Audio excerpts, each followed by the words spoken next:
गुणनखंड से संबंधित प्रश्न देख लीजिए। आपको क्या कह रहा है कि 7 धन 3x जो है वो 3x क्यूब प्लस 7x का गुणनखंड है या नहीं।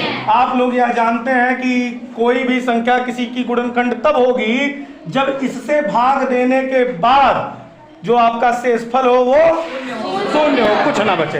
अगर शेषफल बचा, ये पूरा नहीं भाग दे पा रहा है, पूरा नहीं काट पा रहा है, तो ऐसी स्थिति में गुणनखंड नहीं होगा। इसको सीधा कर लीजिए। यहाँ पर अंकीय मान पहले दिया है और जो बीजीय पद है वो बाद में दिया, ठीक है।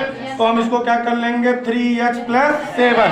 आप 2 प्लस 3 करिए, 3 प्लस 2 करिए, दोनों का योगफल 5 आता है। तो चाहे 7 धन 3x हो, चाहे 3x धन 7 हो, मान उतना ही आएगा। यही चीज क्या कहलाता है, क्रम विनिमय का नियम। क्या कहलाता है, क्रम विनिमय। क्रम को बदल दिया जाए, विनिमय करने का मतलब आदान प्रदान, ठीक है, लेकिन फिर भी योगफल के मान में कोई अंतर नहीं आता। और ये आपका क्या है, ये सही तरीके से दिया है। अलजेब्रा को सही तरीके से लिखने का यही तरीका है कि सबसे बड़ी घात सबसे पहले, उससे छोटी घात उसके बाद, उससे छोटी उसके बाद, उससे छोटी सबसे बाद। तो यहाँ सबसे बड़ी घात इसमें क्या दिख रही है, 3 की। तो ये है 3x क्यूब, उससे छोटी घात नियमतः स्क्वायर की होनी चाहिए, लेकिन स्क्वायर यहाँ है ही नहीं। तो उसके बाद आपका क्या दिया है, 7x। अब हम इससे डिवाइड करेंगे।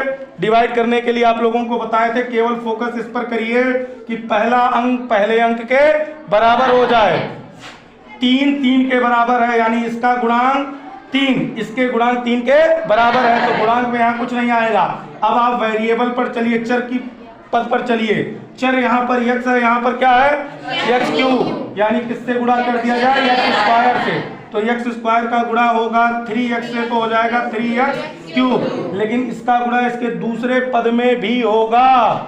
तो यहाँ गुणांक क्या है, 1, यहाँ क्या है, 7 1 जा 7x स्क्वायर। माइनस करेंगे, ये आ गया माइनस, ये आ गया माइनस, ये कट गया। अब जरा ध्यान दीजिए, ये x स्क्वायर है, ये x है, दोनों अलग अलग पद हैं, सजातीय पद नहीं है, लाइक टर्म नहीं है। तो इस हिसाब से ये एक दूसरे में जुड़े घटेंगे नहीं, अगल बगल लिखे जाएंगे। बड़ा घात पहले लिखा जाएगा, तो ये कितना है, -7x स्क्वायर। अब यह चिन्ह प्रभावी हो चुका है ना, और ये कितना है, +7x। अब देखिए कि इसमें कितने से गुणा करें कि 3 ऋण 7 हो जाए। तो 3 का कोई पहाड़ा होता है जिससे ये 7 हो जाए, होता है 7/3 क्या होता है, तो यहाँ पर -7/3x से गुणा करेंगे। ये है माइनस, यहाँ पर कोई चिन्ह नहीं है, यानी है प्लस। पहले चिन्ह का गुणा करिए, प्लस माइनस माइनस, फिर अंकों का गुणा करिए, 3 × 7/3, 3 × 7/3, 3 कट गया ना। ये चीजें आप दिमाग में भी कर सकते हैं, रब में भी कर सकते हैं। तो पहले किसका गुणा होगा, चिन्हों का, प्लस × माइनस = माइनस। फिर किसका गुणा होगा, गुणांकों का, 3 × 7/3, 3 से 3 कट गया, क्या बचा, 7। और फिर किसका गुणा होता है, चर का, वेरिएबल्स का, x × x स्क्वायर। फिर यहाँ पर देखिए माइनस × प्लस माइनस, 7 7 जा 49/3x। और अब क्या होगा, चिन्ह का बदलाव होगा, जितना ऋण उतना धन, ये कट गया और ये दोनों क्या हो गए, धनात्मक। तो ऐसी स्थिति में ये क्या हो जाएगा, जुड़ जाएगा। एलसीएम 3 लेंगे, 3 से गुणा करना पड़ेगा। भिन्न का जोड़ घटाना जो लोग जानते हैं वो डायरेक्ट समझ पा रहे हो। 21 और 9 30, 30 और 40 70/3x।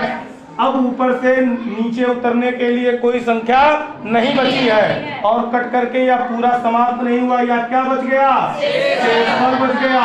शेषफल बचने का मतलब कि यह संख्या अपने पहाड़े में इस पूरी संख्या को काटने में सक्षम नहीं है। अर्थात यह दी गई संख्या 3x धन 7 दिए गई दूसरी संख्या 3x घाते 3 धन 7x का गुणांक नहीं है। यहाँ एक विशेष चीज आप लोग सीखने को देखे कि कभी कभी ऐसा होगा कि यहाँ पर जो घात दी है उसके बाद क्रमशः घात ना होके गायब है। मतलब यहाँ पर घाते 3 है तो 2 नहीं है, x है, लेकिन जब गुणा किए तो हमको वो मिला, ये कुछ और मिलेगा, ये कुछ और। ऐसे में हम इनको अगल बगल क्रम से लिख लेंगे, बड़ी घात को पहले, छोटी घात को बाद में, और फिर गुणा करेंगे। ये एक नई चीज मिली यहाँ, ये वाला बात समझ रहे हो ना? ये एक नई चीज मिली, ये कुछ विशेष प्रश्नों में मिलता है, ये आप लोग ध्यान रखिएगा। ठीक, नोट करने की जरूरत है।